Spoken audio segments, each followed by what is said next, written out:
হাসিনাকে ভারত গিলতেও পারতেছে না, ছাড়তেও পারতেছে না। যার জন্য ভারত আরেকটা চেষ্টা করতে চায়, দেখা যায় হাসিনাকে ঢুকানো যায় কিনা।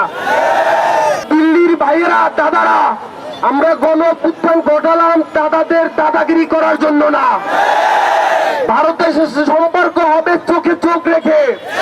আপনি অর্ডার করবেন আর আমরা চোখ বুঝে দাদা দাদা করবো, এটা চলবে না। আমরা বিগত বছরগুলোতে দেখেছি বাংলাদেশের সরকার ব্যবস্থা ছিল, কিন্তু সেটা বাংলাদেশের জনগণের জন্য না। ভারতকে কিভাবে বাংলাদেশ থেকে সহযোগিতা দেওয়া যায়, কিভাবে ভারতের এজেন্ট হিসেবে কাজ করা যায়, সেই জন্য ছিল।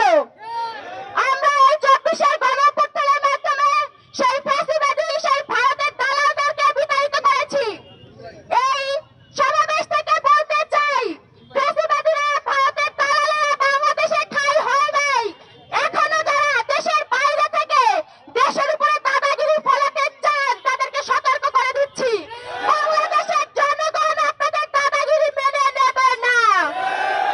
বাংলাদেশের জনগণের উপর দাদাগিরি ফলাতে আসবেন না, নিজেদের অস্তিত্বে কাজ করবে। বাংলাদেশের সীমান্ত নিয়ে এত বছর যাবত আমরা দেখে এসেছি যে ছিনিমিনি খেলা এদেশের সরকার করে এসেছিল, ফ্যাসিবাদী সরকার করে এসেছে। সেই ছিনিমিনি খেলা এখন বাংলাদেশে হবে না। বাংলাদেশের উপহাই কমিশনে যে হামলা হয়েছে, সেই হামলার পরবর্তী সময়ে এই 6 ঘন্টা অতিবাহিত হওয়ার পরে আমরা কোনো প্রতিবাদ ভারত বা দিল্লির পক্ষ থেকে দেখি নাই।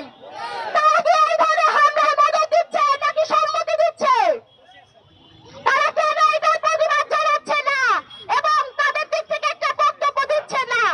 তারা যদি এই ধরনের হামলায় মদত দেয়, তাহলে বাংলাদেশের নাগরিক হিসেবে বলতে চাই, এই হামলার প্রতিবাদ বাংলাদেশের জনগণ চোখে চোখ রেখে দিবে। দাদাগিরি মেনে নেওয়া হবে না।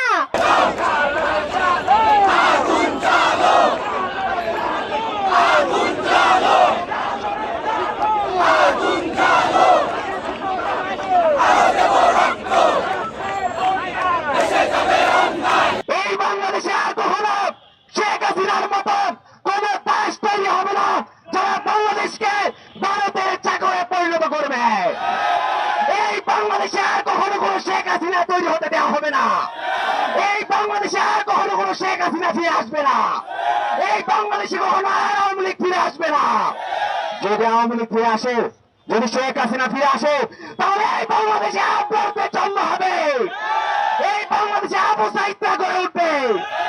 এই বাংলাদেশে আবু সাইদ, মুক্তরা, 24-এর সৈনিকেরা, তারা বারবার রাজপথে বুক চেতিয়ে দিবে ভারতীয় আগ্রাসনের বিরুদ্ধে।